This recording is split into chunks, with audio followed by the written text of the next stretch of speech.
El proyecto de él, con el que quedó ganador, analizó cómo la gravedad de la infección SARS-CoV-2 en el embarazo y el estrés prenatal afectan el neurodesarrollo infantil. El doctor también cuenta con formación internacional en Europa y en Estados Unidos. Doctor, sea bienvenido a nuestro espacio de entrevista de Manavisión Plus. Buenos días, muchas gracias por brindarme este espacio para compartir con su comunidad. Acá le saluda María Milevera en compañía de José Moreira, que se conecta desde la ciudad de Manta. Y bueno, vamos entonces a empezar con esta entrevista que sería bastante interesante para toda nuestra audiencia en general. Doctor, sabemos que su trabajo se centró en el impacto del COVID-19 durante el embarazo en el neurodesarrollo infantil, relacionando la gravedad de la infección y el estrés prenatal. ¿Cuáles fueron los hallazgos clave y por qué cree que superó a los demás competidores de instituciones como Harvard? Bueno, pues ciertamente a raíz de la pandemia de la COVID a nivel mundial se iniciaron distintas investigaciones para determinar no solamente a corto plazo cuál era su afectación, como se han desarrollado distintos estudios en adultos, sino en aquellas mujeres que estaban embarazadas durante la pandemia y que también estuvieron expuestos al COVID-19. Recordemos que a lo largo de la historia ya han habido distintas pandemias y también otras infecciones que causan ciertamente problemas en el neurodesarrollo de aquellos niños que están expuestos a estos virus. Y ciertamente esa era una pregunta que desde el equipo de investigación de la Universidad de Sevilla, con el liderazgo del doctor Benedicto Crespo y Miguel Ruiz y Natalia Garrido, pues ciertamente era un motivo de preocupación. Y claro, aquí lo que se realizó fue un estudio prospectivo, quiere decir que se le da un seguimiento a la muestra de pacientes que estuvieron expuestos al COVID-19 durante el embarazo y aquellos de los que no. Y claro, en este estudio prospectivo se hizo un seguimiento de entre 6 a 12 meses, esos fueron los dos puntos en los cuales se evaluó el neurodesarrollo. Entonces, en el proyecto realmente este es un proyecto dentro del macro proyecto del estudio de la Universidad de Sevilla que se denomina Signature, que nos centramos sobre todo en el impacto de la infección del COVID y del estrés, producto también, ya sea de la pandemia misma o de otros factores ambientales.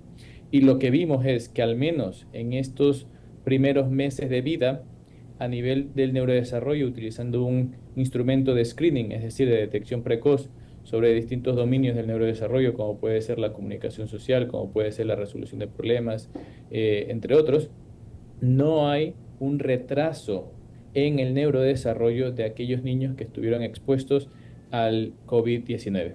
Ciertamente, cuando se hacen estudios de investigación, la metodología es verdad que hay que hacerla lo más específica posible, ¿no? Y en nuestra muestra, como para hacerlo muy brevemente y explicarle a la audiencia, cuando hay distintas variables y hay distintos grupos, pues entonces tenemos que asegurarnos de que nuestros resultados no son debidos al azar, sino que realmente son estadísticamente significativos y se aplicó un método bastante restrictivo, el cual nos dio como resultado que nuestros hallazgos no eran estadísticamente significativos. ¿Qué quiere decir eso?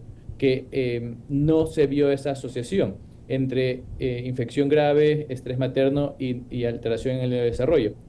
Sin embargo, claro, hay algunas cuestiones o matices para hacer. Afortunadamente, pues podemos estar tranquilos momentáneamente de que hemos obtenido estos resultados aseguradores de que no hay ninguna afectación a nivel fetal, pero es verdad que al hacer un criterio muy restrictivo, aunque no se cumplía esa variable estadística, sí estaba dentro del umbral promedio en los que se consideran que los estudios son estadísticamente significativos. Además que, claro, fue un seguimiento bastante pequeñito, es decir, a los 6 meses y a los 12 meses. Quizás si a esta misma muestra, que de hecho el estudio sigue en pie a día de hoy, si a esta misma muestra se le sigue haciendo análisis a los 24, 36 meses, 48, etcétera, quizás se puedan observar otro tipo de resultados, puesto que a nivel muy temprano la presencia de distintos retrasos en el neurodesarrollo puede ser difícil de observar.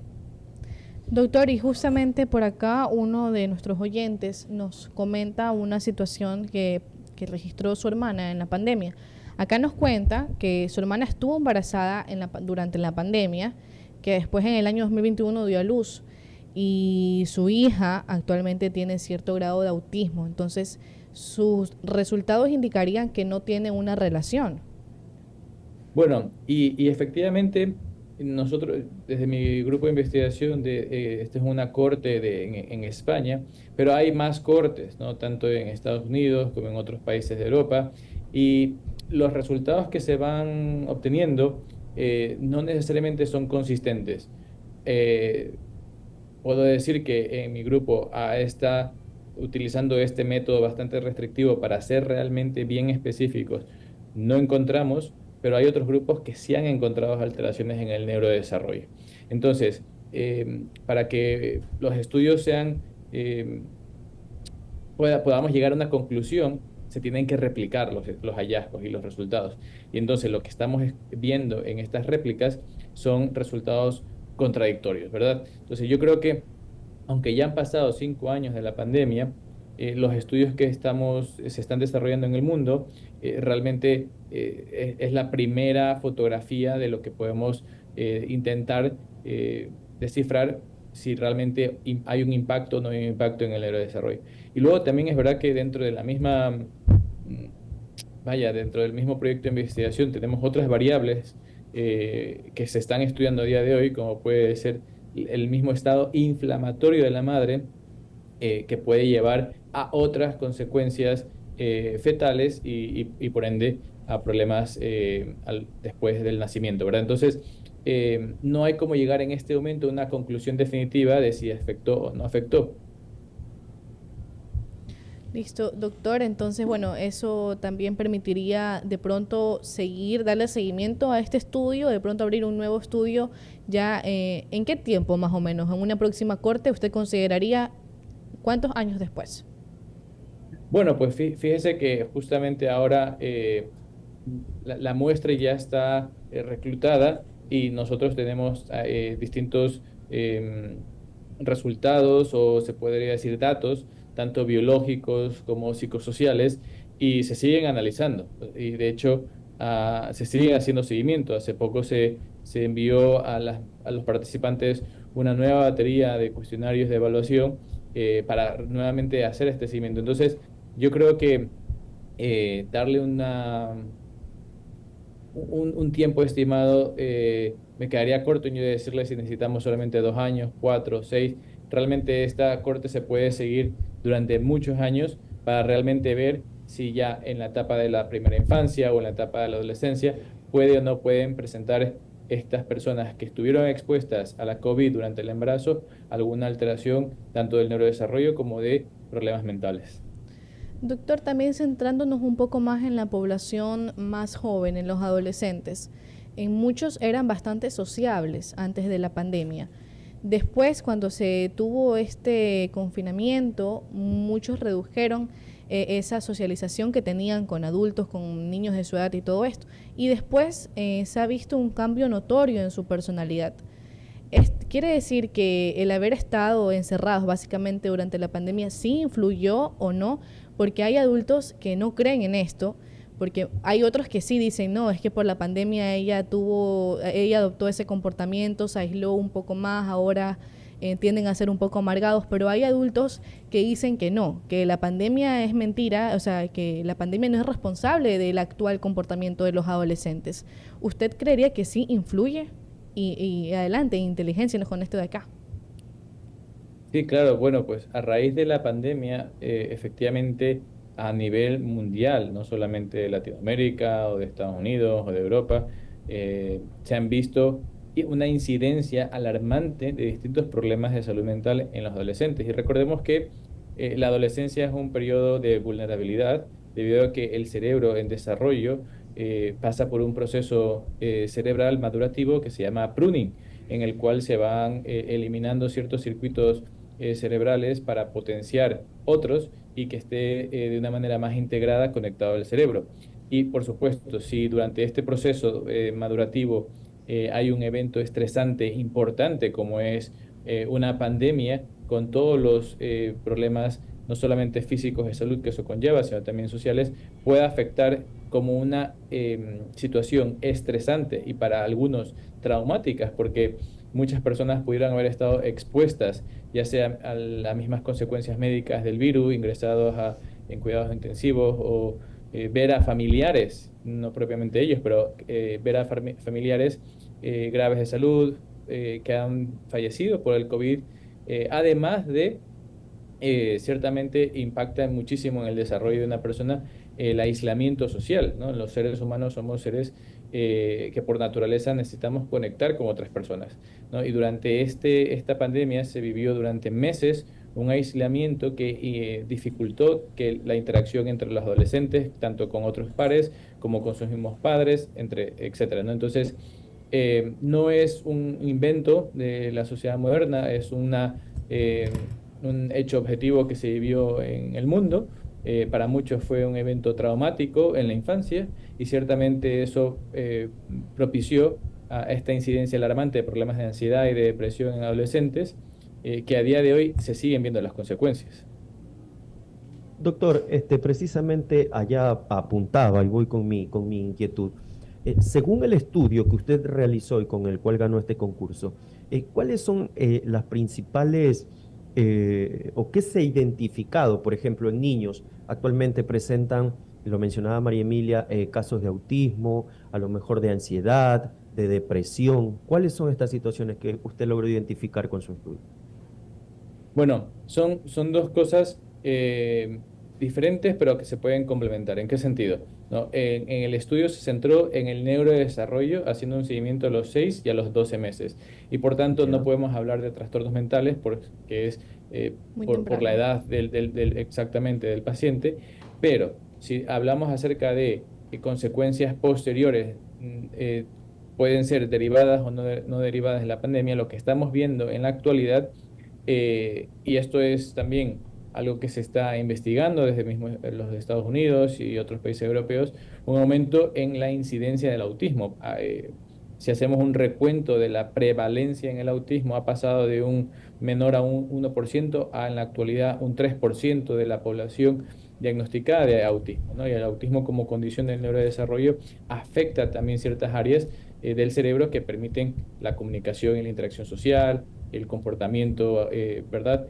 Que pueden influir en la forma de comportarse las personas. Entonces, eh, no hay cómo poder en estos momentos señalar a una única causa en la gran mayoría de los trastornos mentales, sino por decirlo a todos, la etiología del problema es multifactorial. Pueden ser alteraciones o genéticas que suceden ya sea durante el embarazo o heredadas, problemas también o complicaciones perinatales, exposiciones a distintas sustancias tóxicas o incluso a medicación, puede afectar ciertamente el neurodesarrollo de cualquier persona. Doctor, ¿y usted consideraría que de pronto esta población de adolescentes, retomando un poquito la respuesta a la pregunta anterior que le hacía, justamente usted mencionaba que estaban pasando por un proceso madurativo? ¿Usted cree que Ujú. justamente por esto haya sido una de las poblaciones que se vio más afectadas en el ámbito del desarrollo de su personalidad? Puede ser, ciertamente, la forma en la que interactuamos con el mundo, con los demás, e incluso cómo nos identificamos, se va configurando en esta etapa de la adolescencia. Y también es verdad que la adolescencia no termina a los 18 años, ¿no? La adolescencia termina, o mejor dicho, el cerebro termina de madurar sobre los 25 a 30 años. Entonces, puede ser un factor de riesgo para distintos problemas de la salud mental, no solamente trastornos mentales, sino trastornos de la personalidad. Pero lo importante también es dar este mensaje a las familias de que así como hay estos cambios que pueden alterar el curso, cambios negativos que pueden alterar el curso del desarrollo saludable de una persona, también es importante resaltar que hay muchos aspectos positivos que pueden ayudar a que la persona desarrolle resiliencia, desarrolle buenos patrones de comportamiento y de relación con otras personas, factores positivos como el estar apoyado por la familia, un hogar estable, ¿no? El poder también recibir en la educación un espacio para poder hacer deporte, para poder practicar distintas actividades de ocio, desde la cultura, la música, etcétera, fomentar conexiones con sus pares saludables que no incluya el uso de tóxicos, ¿verdad? Y que sino más bien fomente el desarrollo de habilidades y destrezas para que puedan los adolescentes desarrollar competencias. Entonces, ciertamente, aunque hay cosas negativas que pueden afectar, se puede trabajar muchísimo en brindar eh, espacios para que la persona pueda desarrollar de manera saludable.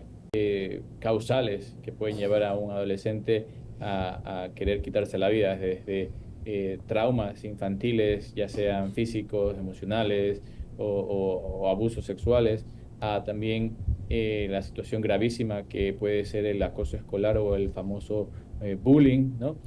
O también el crecer en un ambiente en el que no hay un hogar estable y se puede experimentar violencia intrafamiliar. Entonces, hay muchísimas razones, pero yo les diría a los padres en relación a tu pregunta se pueden observar distintas señales de alerta, ¿no? Cuando una persona puede estar en riesgo de tener una crisis suicida. Señales como escuchar que tu hijo hable acerca de la muerte como solución a un problema, que le encuentres en su teléfono celular o en su computador, que ha estado realizando búsquedas de cómo quitarse la vida o desde incluso hay algunas personas que previo al intento de suicidio dejan una nota de despedida, ¿no?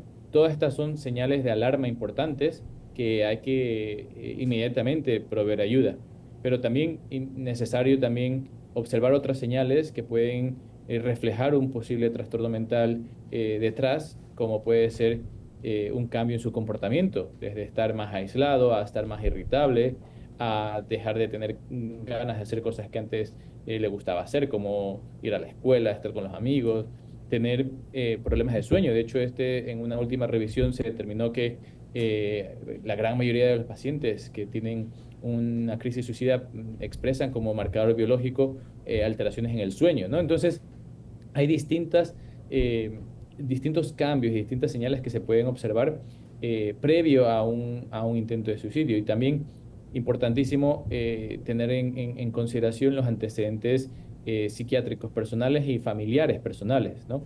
Entonces, la familia cuando se encuentre ante esta situación, lo primero que sepan que desde el Ministerio de Salud Pública tienen apoyo con una línea de auxilio, el 171, también desde el EQ 911, o si no están disponibles los servicios en esos momentos, pues llevarlo inmediatamente al centro de emergencias más cercano y que puedan brindarle la ayuda a los especialistas, tanto por psiquiatría como por psicología clínica.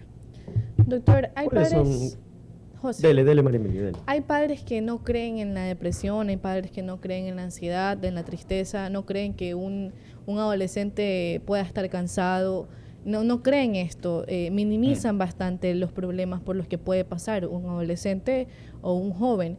¿Cómo se puede erradicar ese pensamiento de los padres? Porque actualmente se ve que la población más juvenil tiene como que esa apertura a ir a un psicólogo, tiene esa apertura de buscar esa ayuda profesional, pero muchas veces son los padres quienes minimizan estos problemas y dicen, no, el que va al psicólogo es porque tiene problemas ya mayores. Y no es así, todos deberíamos ir al psicólogo, es cierto, pero ¿cómo se puede erradicar esta mente de los padres que ya yo sé que fueron criados a una manera, pero que actualmente se enfrentan a la realidad y es que los hijos están pasando por problemas y que no deberían ser minimizados, porque después vienen estas tomas de decisiones que después lamentan? ¿Cómo se puede erradicar esa cultura de los padres?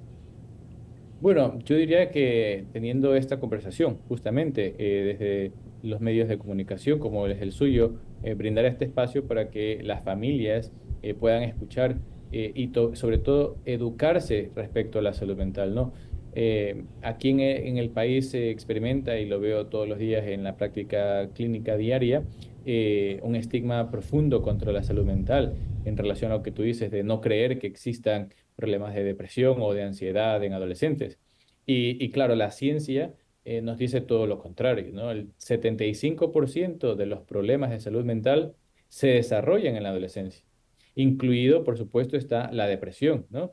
Y a la depresión, de la manera en la que hay que entenderla, es como una enfermedad cerebral, puesto que el órgano que controla nuestra mente, nuestras emociones, nuestro comportamiento, es el cerebro.